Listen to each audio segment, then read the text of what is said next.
Welcome everyone to the Architecture Library's first article talk. We've done a couple book talks and we're planning to do some more talks, maybe about one a semester. And as you might be able to tell from the title, the theme of this one is articles. So thanks also to the participants. We're going to do quick introductions in a second. And also to Brad Johnston, who is manning the Zoom controls as we go through the talk this morning. So we'll go ahead and get started. The first question for all of the participants is simply to introduce yourself and to tell us a little bit about your experience with articles. And real quick, I'll just say I'm Amy Trendler. I'm architecture librarian. And so as you might imagine, I have a lot of experience with articles, helping students find articles, helping sometimes instructors find venues for articles.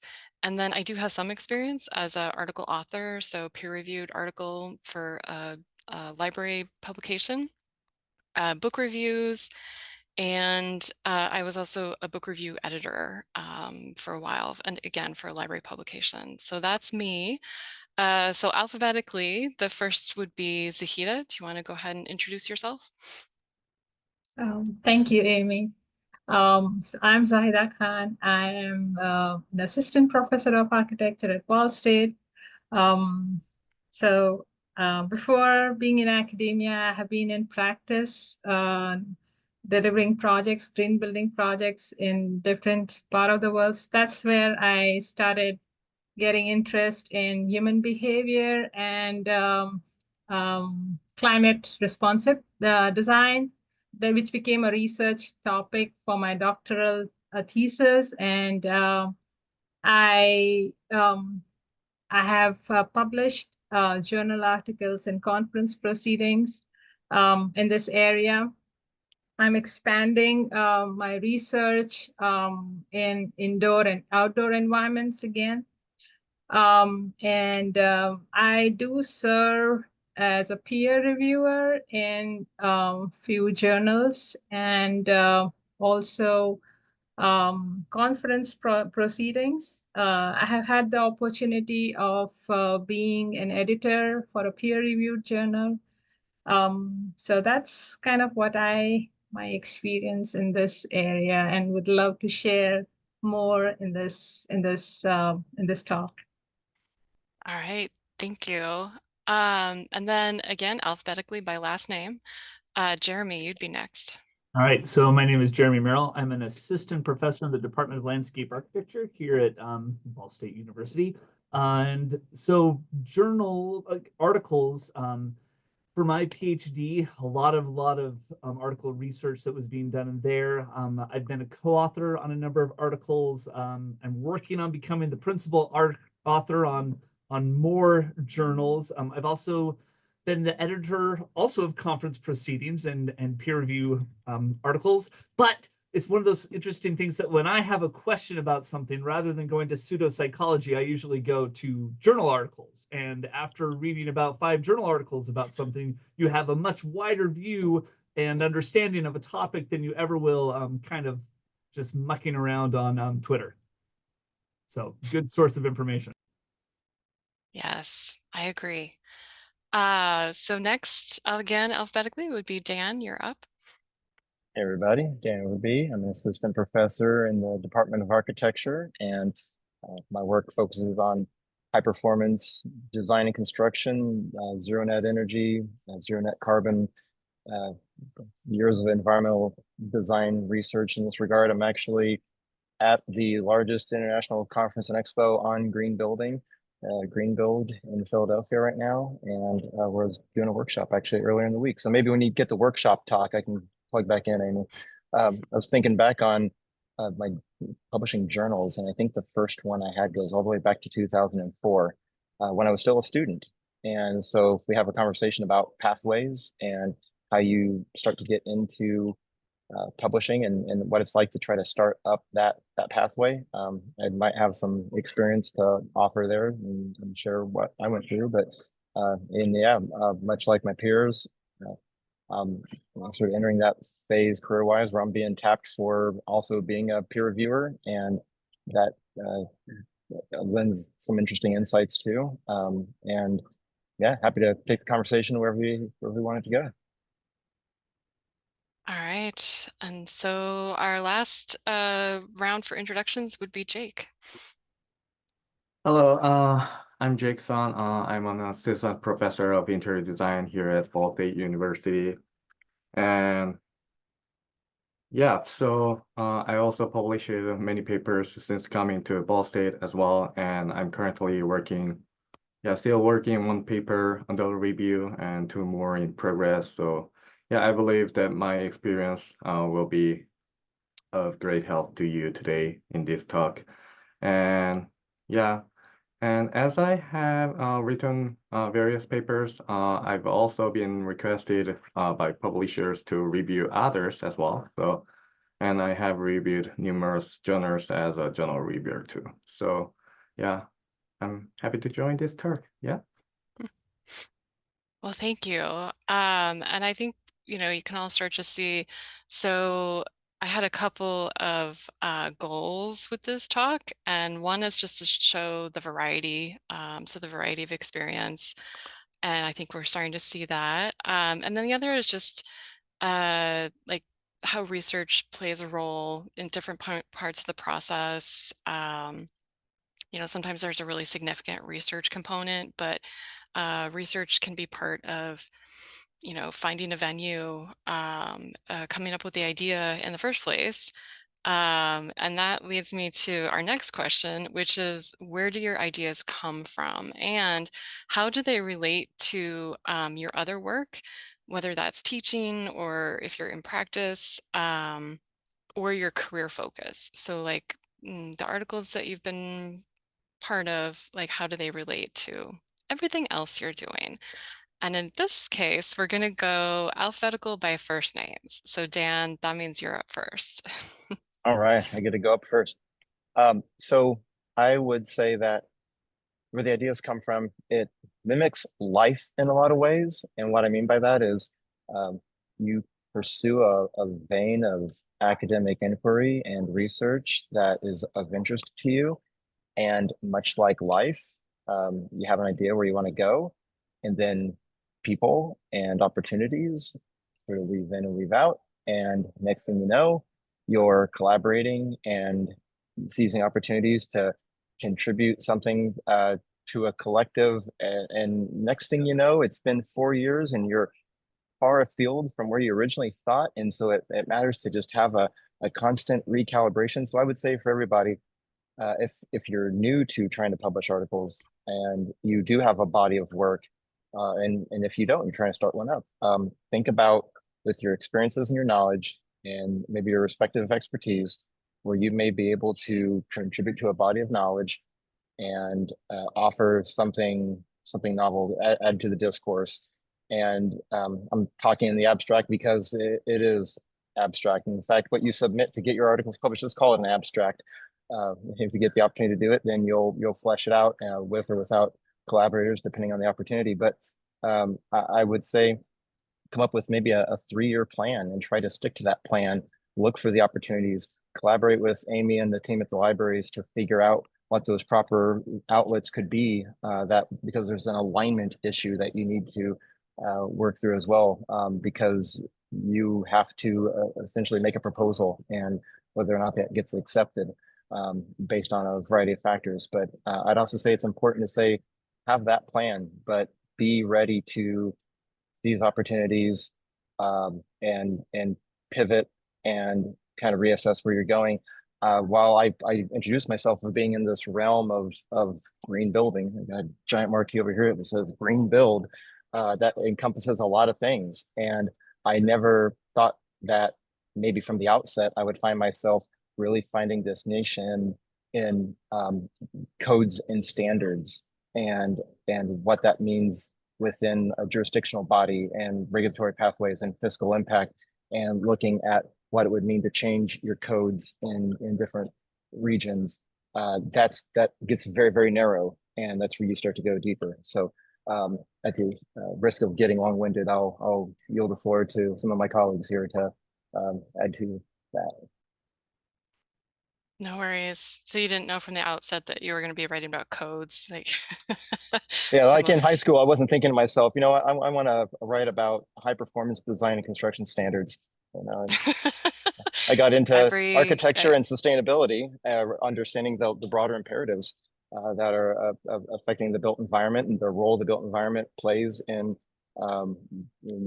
with environmental and social consequence. And then within that, you find these pathways. Yeah, it's enjoy the journey would be my advice to anybody. And reassess and recalibrate. that's good advice. So then again, alphabetically by first name, that means Jake, you'd be up next. So where your ideas come from and how they relate to your other work. So yeah, when I think about like how I choose my top research topic when I was student, like first I would like to talk about I would like to yeah talk about like it's important to find what you are good and what you love. So in my case, I'd love to like analyze some like energy consumption in the buildings. So but it's to like a engineering parts, not interior design part. So I just combined like a user satisfaction in the buildings as well. So and when you choose your research topic, I'd like to talk about how to choose your research topic for for your research journey. So to be honest, when I was student, like I enjoyed working in different places. So sometimes I do read papers in the library, in the campus, or some other like a public libraries, or visited a new cafe or somewhere. So of course, it's also important to set up like a just one environment where you can focus your research in one place. But I believe that creativity is essential when selecting a research topic, so which is why I like to work in many different locations. So my research involves bringing daylight into interior spaces where sunlight cannot be directed. So yeah, I won't go into too much detail about my research to save time for this talk, but yeah, I chose this topic when I was working in the windowless Starbucks. So I felt uncomfortable working there, and that's when I decided to pursue this research topic. So I never expected it to continue for so long time until now, but I believe that creativity is the most important factor in choosing a research topic. So be more creative. Yeah, that's certainly a case of like being open to kind of your experience and like Mhm. writing in the, dark Starbucks kind of like, aha. Yeah, so we need to Uh, find some kind of the current problem to work on your research topic, to choose your research topic. So that was my like a problem to solve through my mhm. research. Yeah. Well, and I'll put a quick plug in. I appreciate everyone kind of like condensing a little bit of, because all of your article topics there's a lot to them. Brad dropped in the chat, there's a reading list that we put together. So each of the participants sent like just a couple or two or three articles. So if you're interested in more in their work, you'll have a chance to look through the reading list, and we'll maybe talk about that a little bit again at the end. So yes, if you're looking for more details about any of the specifics of the article content, like that's available to you. But continuing in our discussion of the ideas, Jeremy, you'd be up next. Well, and I wanted to echo what Jake said. It's this idea of like a problem. I find it's either a problem that needs to be solved or a story that needs to be told. And so for me, what I'm really interested in pedagogy. So like, how do you teach? And the very first problem that I encountered when I was a new teacher doing my doctoral work was about creativity. And I was like, well, how can I enhance creativity in students? And so that problem turned into years of research and looking into things. And then right now, you know, my oldest son is actually neurodivergent. He's neurodiverse, and so that's leading me into some of the questions I'm asking right now in terms of pedagogy and architectural, education about how do we do things. But the other one was this idea, like I said, like a story that needs to be told. We've been doing lots of work, And there's these stories, there's these lessons, and I'm just like, well, how does this story get told? Where does it go?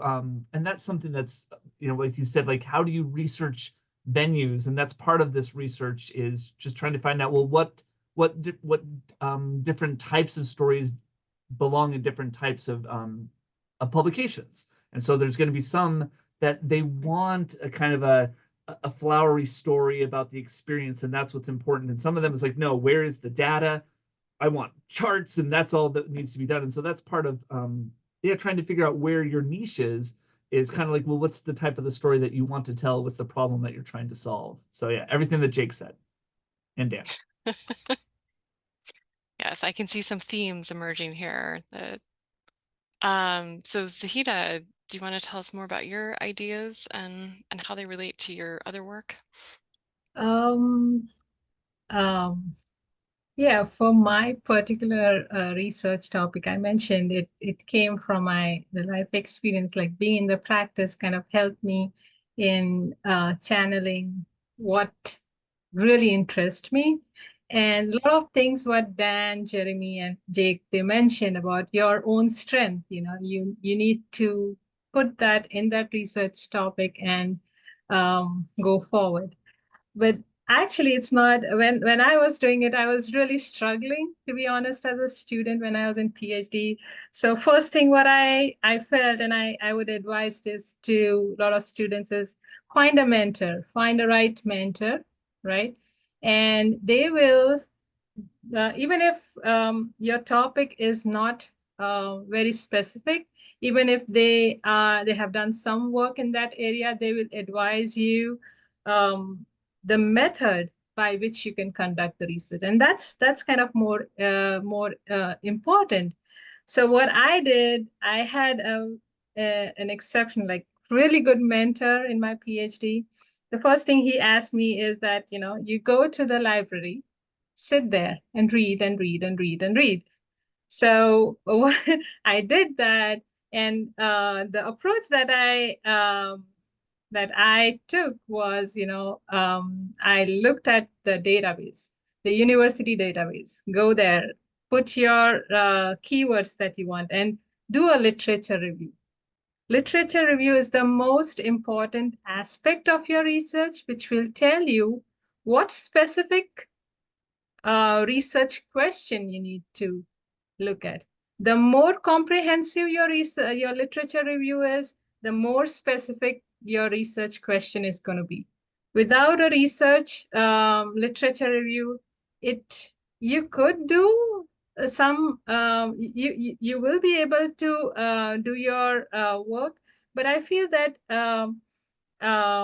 finding the right research gap will give you an edge in publishing your research. And that's when, and once you do the literature review, you can start working on your publication. You don't have to wait until you finish your research question, just that is the first step when you can start looking for the venues and start talking about your research and get feedback. So it's like a continuous process, not like you have a project, you finish, and then you publish, So that's I started getting into the process. Oh, no. I was gonna say that is a good segue. So, because the next question on the list is about like your overall process, and both preparation, like the writing process, and we've heard a little bit about this, like, Zahida with I mean, I fully support the literature review, and really, that preparing you to find like how your idea and then your article fits, and then it, helps you maybe for that publication venue. But then Jake, earlier you were talking too about writing in different locations. So for this question and here on out, I'm not going to go in alphabetical order and call on everyone or reverse alphabetical order or anything like that. But if you'd like to speak to this question and maybe bring out more about your process, this is a chance to do it. So anyone want to talk more about that process, any part of the process or the overall? Yeah. Can I go first, Dan? Yeah, I would like to add some more talk on Zahida's say. So before writing, I usually prepare by finding and reading a variety of papers. So if there are some important or like a polished expressions in other papers, I write them down separately. So this process helps me like organize what I'm going to write, and at the same time allows me to work on the introduction and literature review chapters of my paper. So I would like to say, yeah, try to find and read many, many papers. I was gonna just add that for me, the process is different at certain stages of trying to write an article. Something that we've become so digital, and I have one analog thing left in my life, and it's this notepad. And probably all of you at some point have seen me in the building, and I bet you have not ever seen me without this notepad. 99 cents. If I accidentally drop it down some stairs, it's no problem. But that is my brain on paper. And I've long ago quit leaving it the chance that, oh, that's a really great idea. Oh, like that just kind of like coalesces all these disparate thoughts. Like, oh, I'll remember that later on tonight, and I'll jot that down in a more structured way. No, capture it in the moment. Write it down. Uh, don't let it slip away. Come back, scribble, write arrows around to connect the dots on different things. And that's like maybe a conceptualization process for me when I'm trying to structure an article. When it comes to the point of actually writing it, this is after you started to just aggregate your resources, come up with the narrative, that gap in the research that Zahida was mentioning, to actually write the article. That's going to require finding space, and like a physical space, like Jake's talking about, and just mentally a space. And I would reckon it's probably a talk in and of itself just about what are the conditions and times that's best suitable to writing for any one of us. And I've found that sometimes it strikes me when I don't expect it. It might be first thing in the morning when I quiet, dark morning. It might be I've been out all day and I come back, and for some reason I've been out and the juices are flowing, and it's like, it's 11:30 at night and I'm feeling it. I'm just going to do it. And it's just like, again, it's hard to get in that creative headspace. So when you recognize it in yourself, take it and just start putting pen to pad. Because if any of you listening or watching, if it's anything like me, it's hard to say, okay, here's your 60-minute block. Now write. No, sometimes you got emails, you just got a really hectic meeting. Like, just when you're feeling it, seize it, do it. I see a lot of nodding. Jeremy, did you want to Well, speak to that I too? was going to say, when I'm successful at writing, one is I used to have a donut shop that was perfect for writing. But the other thing that I've learned for me is that like I actually have to talk it out first. Like I have to say it and then I'll write it. And so I always have like a conversation with myself, or I pretend I'm if I was giving this as a lecture, how would I write this? How would I explain this? Because the way that I think is not linear, but writing, you have to put it down in an order. And so for me, it's like I got to talk it through and then write it down. So don't be afraid of like when it's time to write, actually leaving and going for a walk, because that's when I like figure out how to put these things in order. And then when I get back, it just kind of flows. When I'm Yeah, I just want to add to what Jeremy mentioned. And again, this is something that my mentor, my advisor, he told that, if you want to, you should write. Definitely you should write. But if you want to know, if you know your topic well, you should explain it to a person who does not know anything about your topic. So when you do that, you know your topic very well. I mean, this is something we kind of know, we do it, but I really struggled when I was doing my PhD. I would get my advisor would say that go and tell this thing to your daughters. If they understand, then come back to me. You will be clear in your head what's going on. And that's when, and when I would write, and I would go back. And when I come back and look at my paper again, I was like, oh gosh, I need to re-edit. So there would be so many re-edits to that same paper. But writing is really critical when you are creating a well-defined article in general. Right, writing your thoughts. Sorry. Mm. Well, it sounds like you have your very own audience there to try to like test things out on with your daughter. Um, well, and this made me think, one of my like personal interests in these talks is like I'm just fascinated by process and like how everyone has like kind of different processes. But it did make me wonder, does anyone have luck like trying to really like schedule time or like like if like okay, this is something that like helps me like get my ideas together, and that idea of like synthesizing like after you've done all of your aggregating of resources and your literature review and now you need to like kind of figure it out. Does anyone have luck trying to like block off time in their calendar to like make that happen or like go for the walk or like talk to the person that really helps you bring all that together? Is that the experience for anyone? I see a little bit of nodding. I see some questioning. Again, like I'll just say the last time that I was successful at writing, it was a deadline, and I just shut myself in my office. Be great. Would just be like, okay, well, this has to be done right now because it is hard trying to find those like enough time to really get stuck in. Because if it's like, oh, 15 minutes here, 50, that's hard. So yeah, I don't have a good answer, and so I demur. My experience is kind of similar to Jeremy. It's always the deadlines that kind of push me to finish my work, especially if you have a lot of these other things that are going on. When I was a student, I could and I knew that I had to do things like there were certain drivers yourself, you would do it, but still it's always the deadlines that kind of gets you to your goals. Yeah, deadline is a good motivator. It really makes things come together sometimes. Well, I mean, like you were saying, Jeremy, I mean, I don't think that's like not an answer. I mean, that kind of is the answer in like some of what we'd mentioned before.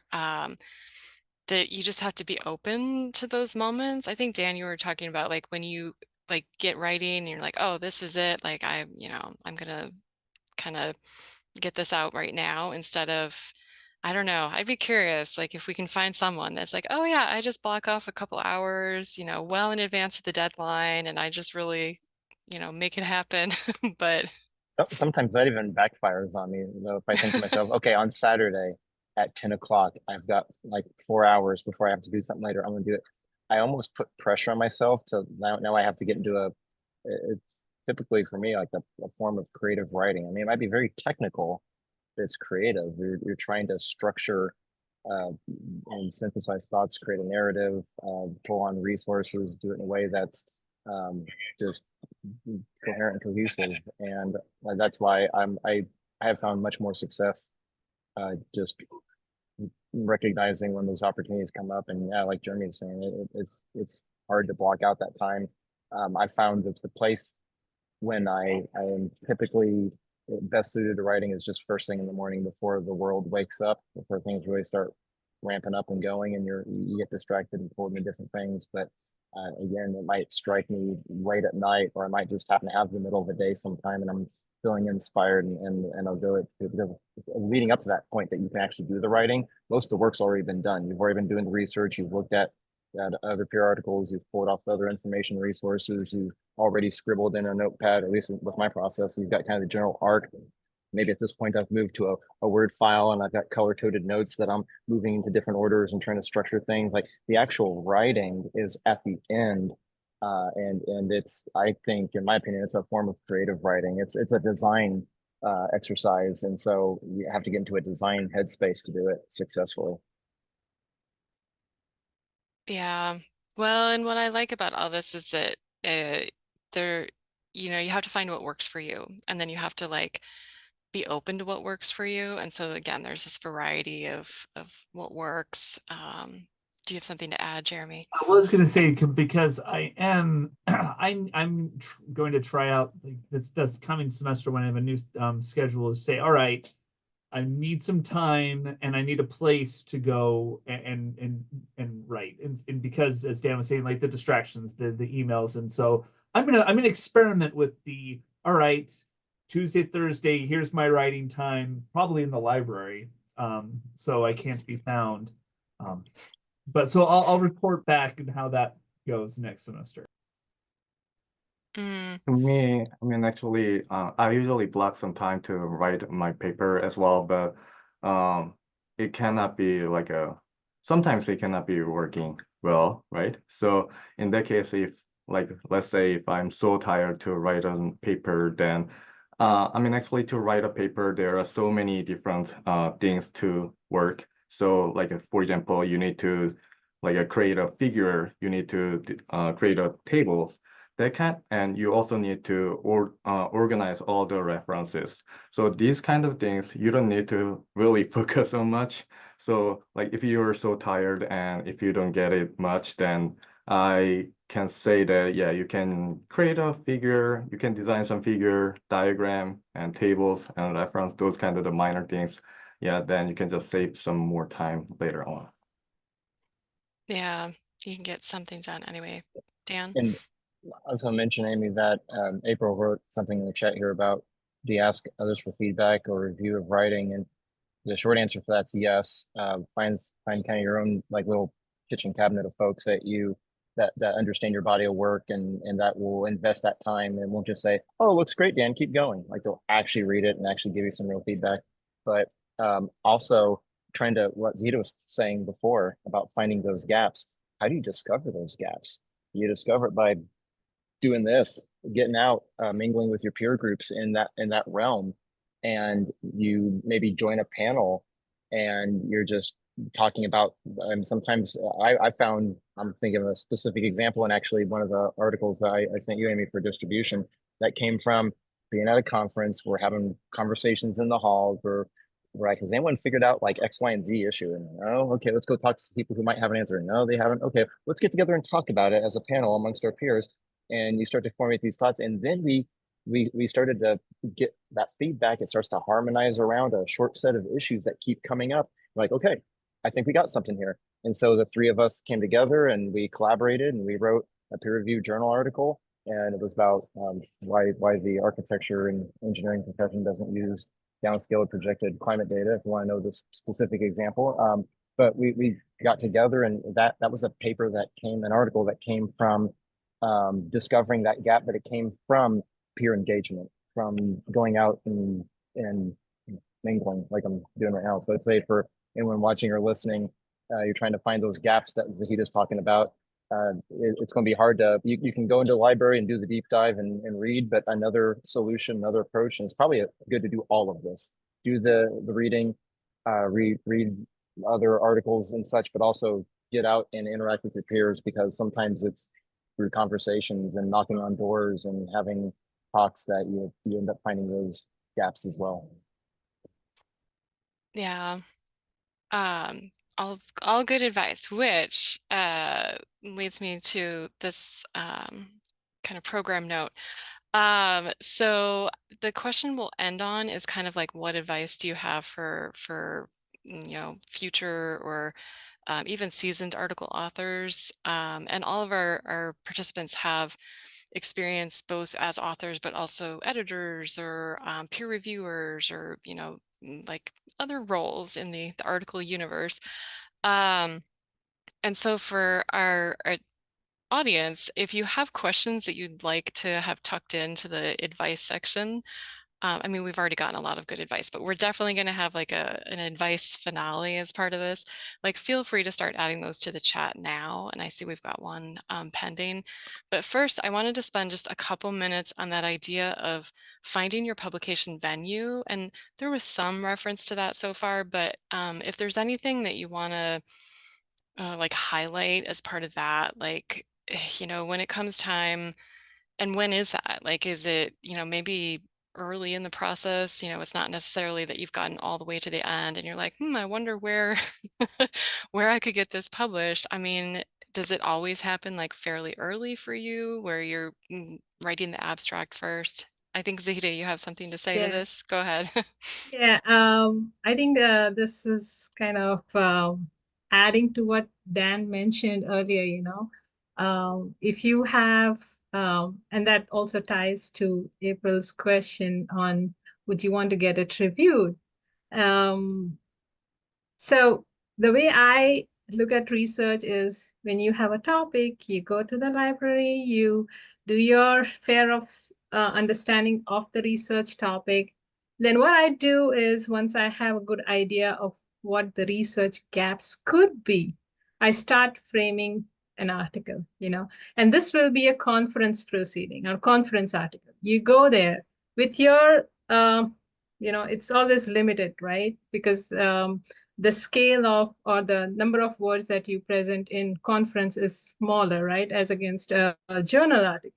So you start with that, you go there, you present your work, you will come across what Dan mentioned, a place where other like-minded people would share your knowledge, give you feedback on your work, right? These are some peer-reviewed conferences where you get feedback, and those are the best places where you can improve your or enhance your knowledge.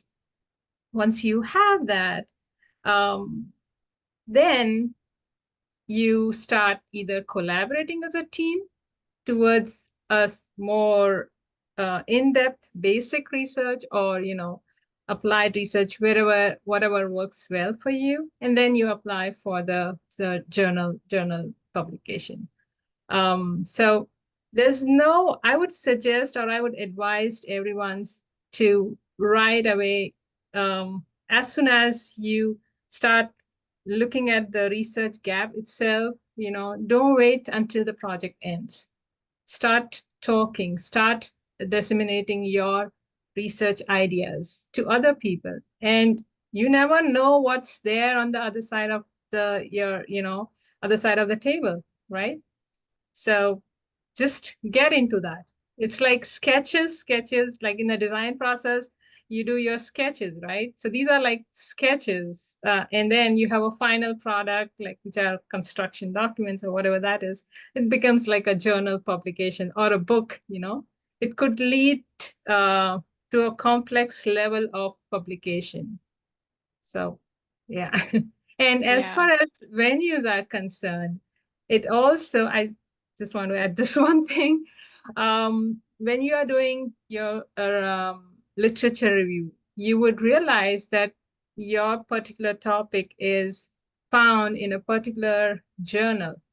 And maybe you start targeting that's where I want to publish. That's what I do. A journal which has got high impact factor would be really good. But if not, just go with the one which publishes research in your area. Yeah. Jeremy, Oh, go ahead, Jake. No, Jake was going to say something. go ahead.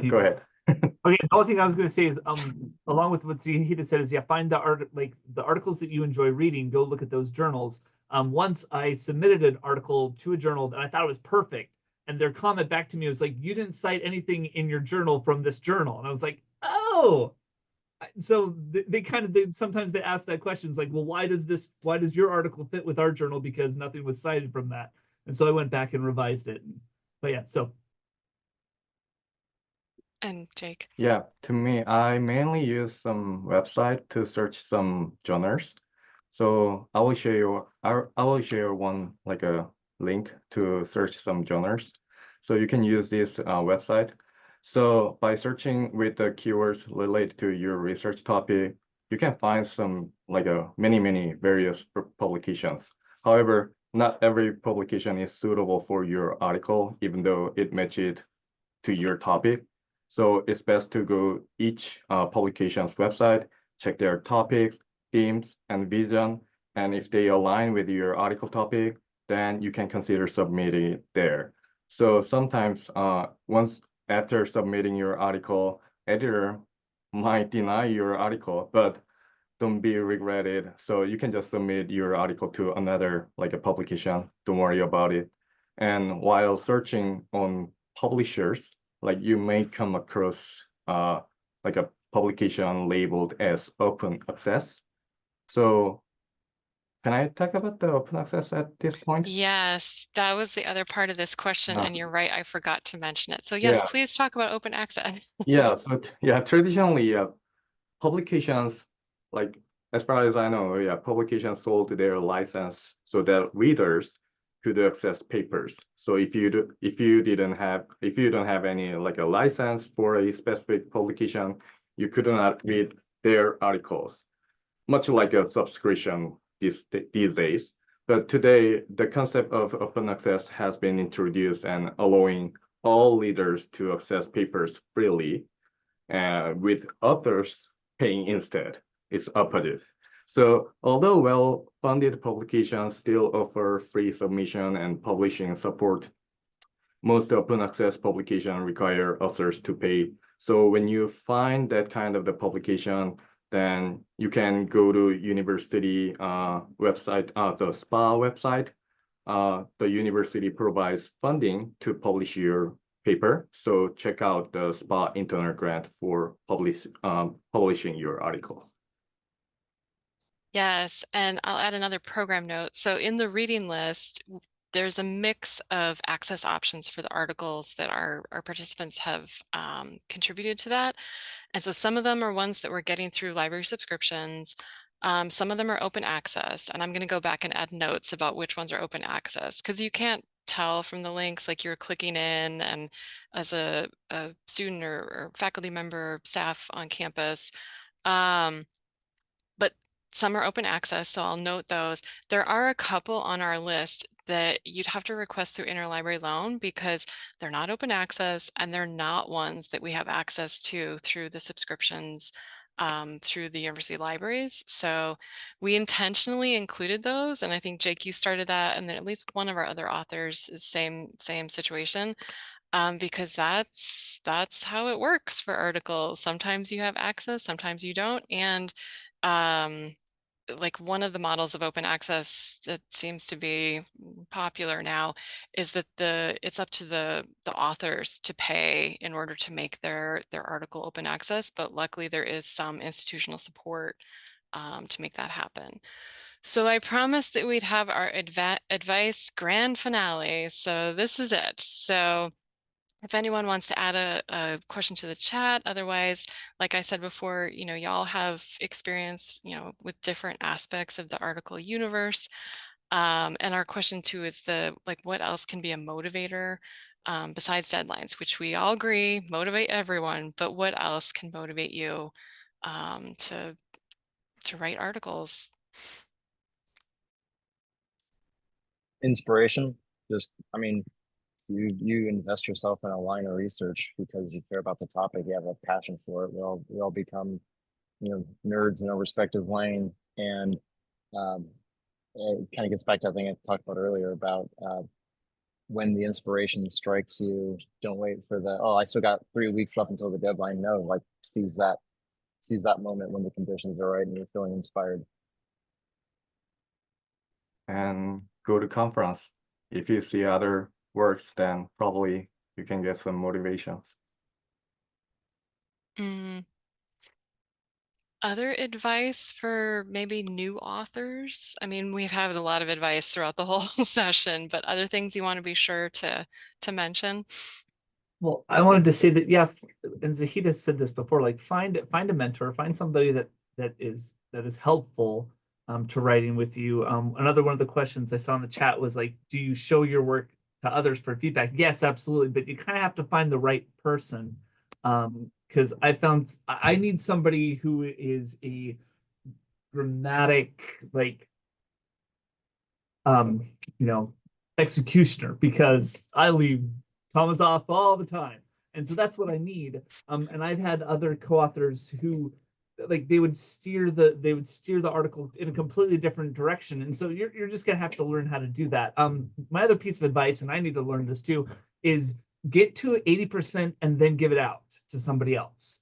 I agonize over like making it perfect, but I need to, but the times where I've been successful is like, oh, okay, here it is. I'm not done with it. It's about 80% done. I know things, but get it out to other people so that they can read it and you can get critiques. And then it might be really, really close to being finished.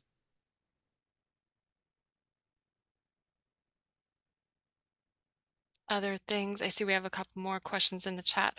I can't think of a reoccurring workshop, Cynthia, that would help teach faculty this process on campus, but there are several groups that offer workshops, so I will keep my eye out for that, and maybe pass those along as I come across them.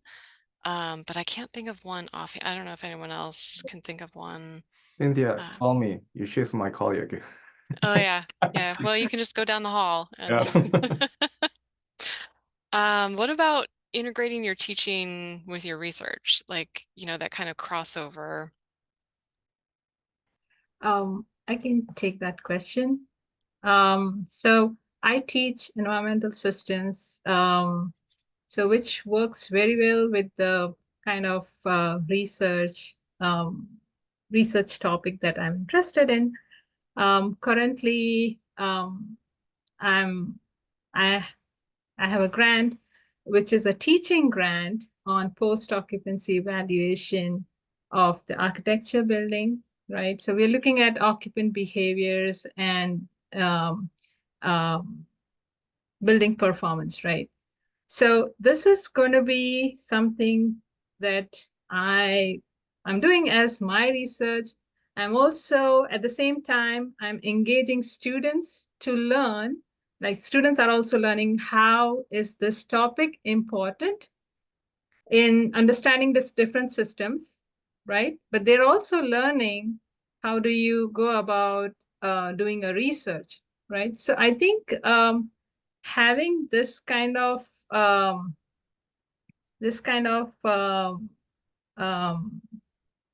intersection between research and teaching really helps you in not only disseminating at not only conducting research but disseminating and getting students engaged in that and getting your what you want to do, your passion, to a wider group of people, like the students, the student community. They are going to be the next set of generation who are going to work on this. So if I have 50 students and if I have like two of them who are really interested, I would say that, okay, I did my job, and you feel, I mean, your research is all about making a difference to the world, right? So just one person is enough. Yeah, I like that. Um, oh, Dan, do you want to go?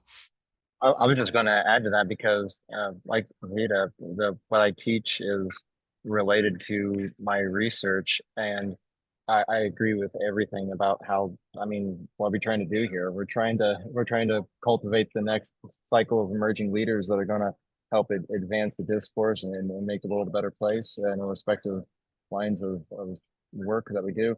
I'll say there's also the public side of that where on professional service, your research can funnel out that way into different venues as well. And I've found opportunities to take, something like high performance model codes, standards and rating systems and fiscal impacts and regulatory implications, et cetera, et cetera. I was like, yeah, that helps in a pro practice and environmental systems class, but it also happens to be really useful on the surface side professionally with American Institute of Architects, U.S. Green Building Council, such as this venue here, where you can educate and advocate and reach people far outside of our bubbles or our academic and research bubbles and get into more of that public interface.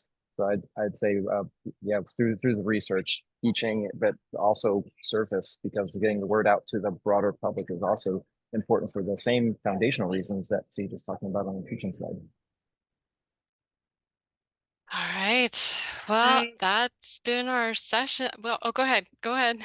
Just one little last Sure. thing, which I'm kind of concerned with our students is like, we have a lot of opportunities at Ball State in terms of grants, in terms of, a lot of things, a lot of infrastructure is there. Just take a step forward and be more rigorous in that. I'm in the committee, where we are doing the university governance committee for research, and I do review a lot of grants, and it's really heartbreaking to not see a lot of grants coming from College of Architecture, in general. I think And the capstone project, like most of them, they are doing amazing work when you look at them. You just need to go there and apply for these grants, even for your for travel or any of these, it just gives you a confidence about your research. When you do that, it's not about the money. It just gives you um, another level of credibility that, what you're doing is something that even your university is supporting you. So it gives you confidence and it takes you a step forward to continue your research. That's all. Oh no, that's good advice. A good one to end on. So we've come to the end of our talk. I do want to give each of the speakers, if you have an article you want to let us know about, one that you maybe just published or that you just started. It's a chance if there's anything you want to mention. Any burning? Yes, Jake, go ahead. currently one of my paper is under review, and the other one is already accepted and will be published soon, next year, and that is the topic about the building energy of AT building here at Ball State. Mm. So like using biomimicry idea, you can just check out like how we can save some building energy consumption using those kind of the topic in AT buildings. Sounds like you and Zahida should compare notes because you're both studying these two buildings. But anyway, anyone else want to plug an article that's just been published or on the horizon? Well, the work continues, so you'll be able to find them at your local library when your next articles come out, or at least by interlibrary loan, if nothing else. So just one last thank you to all of our participants, all of our attendees, the great questions, and to Brad for keeping on top of Zoom for us. So thanks to everyone, and yeah, we'll see you at the next talk in the spring, which topic to be decided. So, but I'll keep you all posted. So thanks everybody.